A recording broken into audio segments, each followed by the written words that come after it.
Good morning, good evening, good night to all of you. So today our topic is if and if ladder. Okay, that is our third conditional statement, मतलब तीसरा conditional statement. तो थोड़ा आराम से पढ़िएगा, enjoy करते करते पढ़िएगा और इतना लोड मत लीजिएगा. Okay, so third is if else if ladder. सबसे पहले इसे समझिएगा, इफ एल्स इफ लैडर होता क्या है. ओके, एक इफ होगा और एल्स इफ का लैडर होगा. लैडर मतलब सीढ़ियां, मतलब एक इफ होगा, फिर else if else if else if else if else if, फिर लास्ट में उस इफ का एक एल्स. अगर सारे कंडीशन फॉल्स हो जाए तो एक एल्स लगता है लास्ट में. ओके, अब इसको हम यूज कहां पे करेंगे, where the use case of this code. जैसे आप मान लो कि मार्क का कोड बना रहे हो, मार्क का कि 90 से 100 के बीच में है तो ए दे देना, 80 टू 90 के बीच में है तो ग्रेड बी दे देना, 70 टू 80 के बीच में है तो ग्रेड सी दे देना. वैसे केस में हम इफ एल्स इफ लैडर का यूज करते हैं. इसके ऊपर दूसरा प्रोग्राम है find greatest among 3 number. Okay, तो इसका बहुत अच्छा हम यूज करेंगे और सीखेंगे इस कोड को अच्छे से. It will take time for me but अच्छे से एक्सप्लेन हो जाएगा ये. Okay, so first we will see the syntax. जब मैं कोड पढ़ाऊंगा तो आपको बहुत अच्छे से समझेगा, सो जस्ट बने रहिएगा. ओके, तो एक इफ रहेगा, उसकी कुछ कंडीशन रहेगी. कंडीशन अगर वो कंडीशन सही हुई तो इफ के अंदर चला जाएगा. एल्स इफ उसकी कुछ कंडीशन रहेगी, अगर ये कंडीशन सही रही तो उसके अंदर चला जाएगा. और एक एल्स इफ, ऐसे एल्स इफ भी क्या लगाएंगे, सीढ़ियां. सीढ़ियां लगाएंगे. ओके, सीढ़ियां. ओके, तो ऐसे करते करते करते हम एल्स इफ जितना चाहे उतना लगाओ, फिर लास्ट में एल्स लिख दो. एल्स. ओके, अब ये याद रखना, मैंने जहां जहां इफ आया है ना उसके बाद ही कंडीशन लिखा है. एल्स के बाद मैंने कोई कंडीशन नहीं लिखी. एल्स का मतलब होता है अगर सारे कंडीशन फॉल्स हो जाए तो जो एल्स में लिखा है वो रन हो जाएगा. ओके, ये है if else if ladder. Ladder means सीढ़ी. ओके, तो एल्स इफ के सीढ़ियां लग रही है. अब इसके ऊपर हम कोड देखते हैं. इसका सिंटैक्स है, ये पेपर में लिखने को आता है सिंटैक्स. तो यहां पे बस स्टेटमेंट लिख दीजिएगा. ओके, स्टेटमेंट ये 1 रहेगा, ये 2 सेकंड स्टेटमेंट, ये 3rd स्टेटमेंट, ये 4th स्टेटमेंट. ओके, सिंपल सा है. ये सही हुआ तो ये रन हो जाएगा, ये सही हुआ तो ये रन हो जाएगा. ऐसे करते करते करते जाएगा. अगर सारे कंडीशन फॉल्स हो गए तो लास्ट में एल्स रन हो जाएगा. बस. So let's start with the code. और कोड है ग्रेडिंग सिस्टम का code. That is if you get 90 to 100 तो आपको ग्रेड ए मिलना चाहिए. तो ये कोड काफी अच्छे से देखना. ओके, तो ऊपर के 2 लाइन जो सजाने के लिए लिखते कोड को #include stdio.h. ओके, इसको स्टूडियो मत पढ़ना. ओके, स्टूडियो वीडियो नहीं है, स्टैंडर्ड इनपुट आउटपुट है. फिर इंट मेन. ओके, अब यहाँ पे मैं वेरिएबल ले रहा हूँ इंट मार्क्स नाम का, मतलब मार्क जिसमें स्टोर करूंगा मैं. और मैं यूजर को बोलूंगा भैया अपने मार्क एंटर करिए. printf enter your marks, enter your marks. अभी मैं पूरा नहीं लिख रहा हूँ, जस्ट यू अंडरस्टैंड. यहाँ पे एंटर योर मार्क्स लिखा है. फिर मैं स्कैनएफ कर रहा हूँ. स्कैनएफ, उस मार्क को मैं स्कैन करूंगा, मतलब यूजर से लूंगा भाई. अरे मैं खुद से दे दूंगा. मैं कोड बता रहा हूँ तो यूजर हमें मार्क देगा ना कि मुझे 80 मार्क्स आए, 75 मार्क्स आया. उस हिसाब से हम उसे ग्रेड देंगे. तो मार्क को स्कैन करना पड़ेगा. स्कैन करने का तरीका क्या है, मार्क को स्कैन कर रहा हूँ, क्या है इंट के लिए क्या लिखते हैं %d, फिर कॉमा करके address of mark. Get it. Now I am applying the if else if ladder. Now if marks are greater than or equal to 90 and marks is less than equal to 100 तो क्या print कर देना, printf grade a. Okay, else if अगर mark greater than कितना 90 से है, अगर 90 या 100 आए उसको तो ग्रेड ए प्रिंट करना है. अभी बचा गया 80 से 89, 80 से 89. तो mark should be greater than और equal to 80 and mark should be less than 90, मतलब 90 से छोटा. यहाँ इक्वल टू मत लगाना. क्यों? क्योंकि अगर 90 रहा तो सीधा ये कंडीशन ट्रू होगी ना, क्योंकि हम इक्वल टू के लिए लिखा. ओके, तो लेस देन 90 मतलब 89 तक, 80 से 89. तो क्या प्रिंट करेगा वो, grade B. printf grade B. else if marks are greater than or equal to 70 and marks less than 80, printf grade C। Okay, ऐसे करते करते आपको जितना मन करेगा आप एलसीफ की सीढ़ियाँ लगाइएगा, उस हिसाब से ग्रेड डी ग्रेड ई जितना लगाना, और लास्ट में एक पर्टिकुलर मार्क लेना कि 50 के नीचे अगर आ गया तो फेल कर देना। तो मेरे कोड के हिसाब से मैं 80, अगर उसको 70 के नीचे है तो मैं फेल कर दूंगा मेरे कोड के हिसाब से, क्योंकि मैं एलसीफ ज़्यादा नहीं लगाना चाहता। आपको समझ गया, एलसीफ यहाँ पे सीधा लगाना, सेम चीज़ यहाँ पे रिपीट करनी है। अब मुझे समझाने का क्या है इसमें, ये डबल एंड। डबल एंड का मतलब क्या होता है? डबल एंड इसको हम गेट से रिलेट करेंगे, एंड गेट होता है, देखो एंड गेट। इसका मतलब है कि जब दोनों कंडीशन ट्रू होंगी तो ही इसके अंदर जाएगा।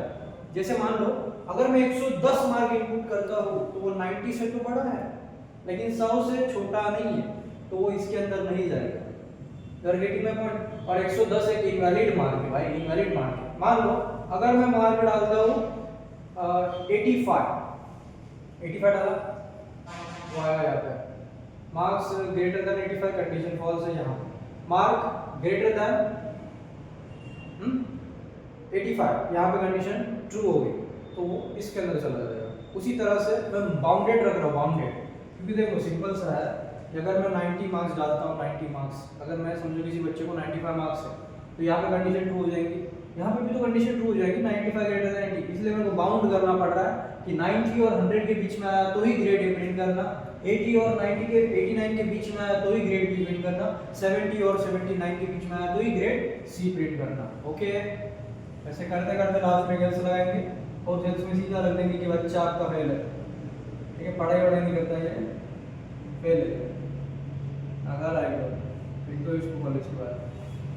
Okay, so it's return 0 and finally we are reading the code with this. और इस तरह से आपका ये इक्वल लैटर हो गया। ओके, नाउ नेक्स्ट इट समझा? बस कोडिंग में इतना है कि अगर आपको बेसिक लिखना आता है so coding is like spoon feed, मतलब काफ़ी इजी चीज़ है, इससे इजी सब्जेक्ट आपको बनानी है, आप बनेंगे मेरी तरफ। ओके, अब हम पढ़ेंगे नेस्टेड इफ। नेस्टेड इफ क्या होता है? नेस्टेड इफ नेस्टेड इफ का कुछ नहीं। नेस्टेड का मीनिंग होता है उसके अंदर वो, अगर नेस्टेड इफ लगा तो इफ के अंदर इफ, अगर नेस्टेड लूप लगा तो लूप के अंदर लूप। तो नेस्टेड का मतलब होता है उसके अंदर वो। तो इसका सिंटैक्स मैं लिख रहा हूं यहाँ पे, इफ रहेगा उसकी कुछ कंडीशन रहेगी, उसके अंदर और एक इफ रहेगा उसकी कुछ कंडीशन रहेगी। Okay, condition,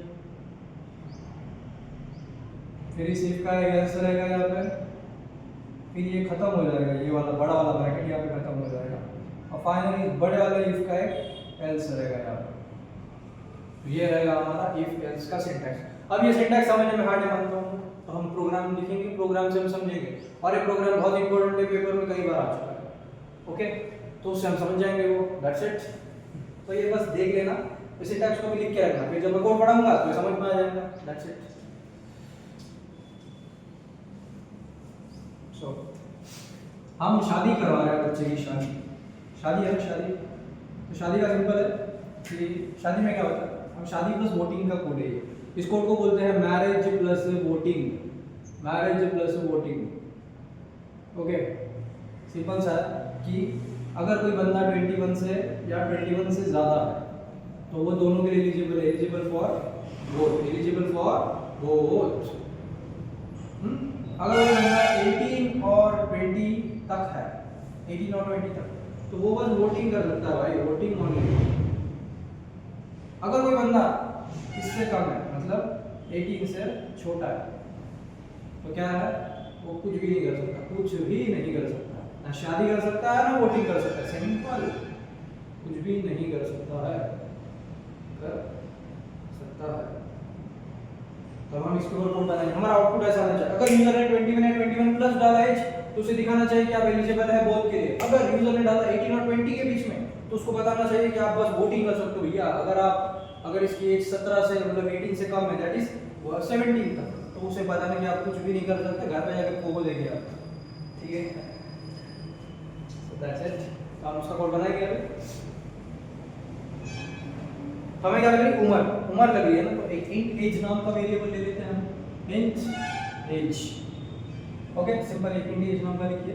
print F enter your age, भैया आपकी एंटर एज करो, enter your age. Okay, scanf, उस एज को स्कैन करो, एड्रेस ऑफ एज। अब मैं लिख रहा हूं, if age is greater than equal to 80, अगर उसकी उम्र 18 या 18 से ज्यादा है तो इसके अंदर आ जाइएगा। यहाँ पर अंदर और इफ लिख रहा हूं, if age is greater than और इक्वल टू 21, तो प्रिंट करिएगा, printf eligible for both, eligible for marriage and voting. भैया आप दोनों काम कर सकते हो, सही बात है, दोनों काम कर सकता हो बंदा। और इसका एल्स लिख रहा हूं मैं, else print F eligible for voting only, eligible for voting only. अब इस कोड को समझना, ओके। अगर उसने एज डाली 18 या 18 से ज्यादा तो कोड इसके अंदर आएगा, मतलब ये कंडीशन ट्रू होगी तो इसके अंदर आएगा, मतलब ये इफ ब्लॉक के अंदर आ जाएगा, इस पूरा जो इफ ब्लॉक है इसके अंदर आ जाएगा। अब अगर उसने एज डाली 21 या 21 से ज्यादा तो वो इसके अंदर आ जाएगा। ओके, नाउ लेट्स चेक मैंने कोड ऐसा ही क्यों बनाया है। ओके, सो फर्स्ट अगर मान लो किसी बंदे ने डाली 18 एज, तो 18 वाला क्या कर सकता है, मैंने बताया था 18 वाला बस वोटिंग कर सकता है। तो अगर उसकी एज 18 से ज्यादा है या नहीं, लेकिन 18 के बराबर के लिए भी मैंने कंडीशन लिखी है, तो कंडीशन ट्रू है, ये कोड आएगा अंदर। क्या वो बंदा 18 21 से ज्यादा है, नहीं, तो इसका एल्स क्या है ये, तो प्रिंट हो जाएगा एलिजिबल फॉर वोटिंग ओनली, जबकि सही है 18 वाला बस वोटिंग कर सकता है भैया। अगर उसने डाला 20 greater than 18 condition true, 20 greater than 21 condition false, तो एल्स में जाएगा क्या लिखा है, एलिजिबल फॉर वोटिंग ओनली बस। अगर उसने उम्र डाली 21 या 22, 20 greater than 21 greater than 18 condition true, 21 equal to 21 condition true, eligible for marriage plus voting, तो सही बात है। 21 वाला शादी भी कर सकता है, वोटिंग भी कर सकता है। नाउ 21 अगर उसने 22 डाली, 22 ग्रेटर देन 18 कंडीशन ट्रू, अंदर आया 22 greater than 21 condition true, eligible for marriage plus voting condition. अब एक लास्ट कंडीशन बची, इस इफ का हम एल्स लिखेंगे जिसमें हम बताएंगे भैया आप दोनों काम नहीं कर सकते।